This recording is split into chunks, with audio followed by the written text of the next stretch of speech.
Hello，大家好。咁今日咧就會同大家一齊試嘢啦。咁呢個試嘅 item 咧，其實就係喺我身後邊呢一部嘅電磁爐啦。咁喺網上邊，我其實睇咗好多關於電磁爐嘅信息啦。通常都係話電磁爐就冇煤氣爐咁好嘅。咁我喺度咧就無謂即係同大家去爭拗，即係電磁爐好定係煤氣爐好，即係每個用具。能夠工作到做到佢想做嘅嘢，我覺得就 OK 嘅。咁我自己用煤氣爐嘅習慣，其實就從來都未試過開大火，因為我覺得大火嘅時候咧，嗰啲火舌好似燒咗去第二度，感覺上係好似相當之浪費能源啊。咁所以我自己就唔係好中意煤氣爐開到最大嗰格。咁我諗我99%嘅時間都係最大都係開到中火嘅啫。咁大火可能曾經開過一兩次。又或者好似而家咁啦，為咗拍個鏡頭俾大家睇，咁我先至開到最大火啦。咁啊，大部分時間我都唔會開大火去用啊。咁所以，我覺得電磁爐其實應該係夠我用，係冇問題嘅。咁但係當然啦，喺一個新裝修嘅情況底下啦，我亦都唔想冒險啦。萬一即係如果你話電磁爐完全唔能夠滿足到我生活上嘅需要嘅話，咁我又已經裝好咗嘅話咧，咁就到時就大鑊噶啦嘛，係咪？咁因此咧，我喺完全未開始裝修嘅情況底下咧，先買咗部電磁爐試一試睇下到底得唔得。唔得嘅話咧，咁啊平平地放走佢啦。如果得嘅話咧，先至決定最終嘅選擇就係電磁爐。咁喺電磁爐嘅選擇上邊咧，其實甚至乎係話電器嘅選擇上邊咧，我通常都會睇下選擇月刊裏邊嘅一啲消委會嘅測試報告，作為我第一個比較信任嘅選擇嘅方式啊。咁我會睇完啲報告之後，我睇下即係嗰啲電器係咪即係佢通常都會有一啲特別係性價比比較高啦。咁同埋我相信即係佢哋嘅測試係比較科學啦。咁會買到一啲比較係符合我呢啲比較實際性格嘅人士嘅需要嘅款式啦。咁但係今次咧，我買電磁爐嘅時候，我有一個比較麻煩嘅問題，就係我其實係好唔中意黑色嘅電磁爐嘅。咁啊，一塊嘢黑色咁擺喺廚房，其實又唔係幾好睇。咁而我想要嘅，譬如係銀灰色嘅電磁爐咧，其實喺市面上咧，我諗即係我覺得可靠嘅品牌啦，或者型號啦，其實就係兩三個選擇嘅啫。咁最終咧，我就買咗呢一部嘅電磁爐啦。咁佢嘅價錢大約係3500蚊到啦。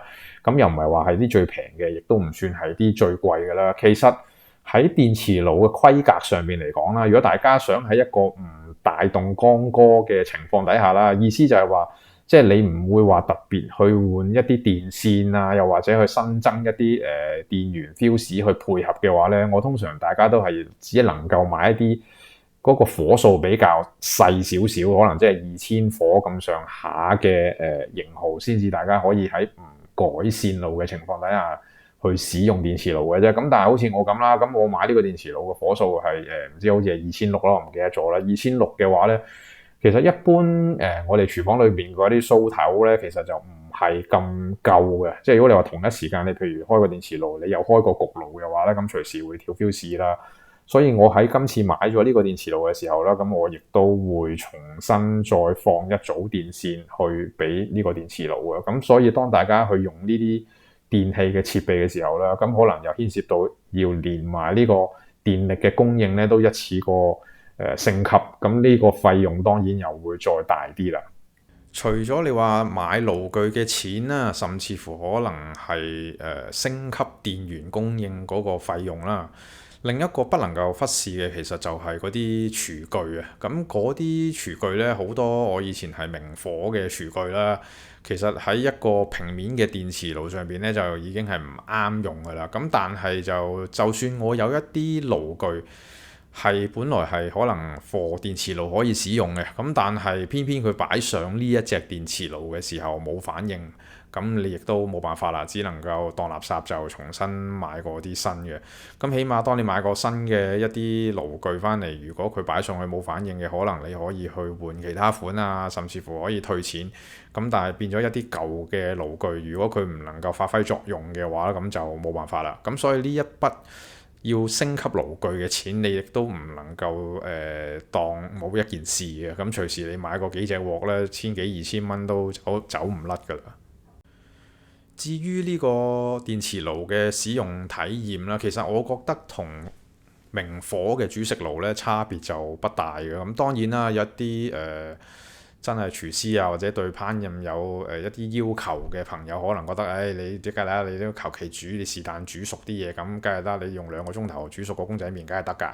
咁但係我自己我暫時日常去操作啦，大家可能喺呢個影片睇緊嘅時候呢，其實我對於呢個電磁爐可能我都用咗好幾個月啦。暫時我就冇遇到啲咩困難，話我有啲菜式啊，或者係有啲情況我係要更加大火先至可以煮得熟。咁我真係暫時就未遇到嘅。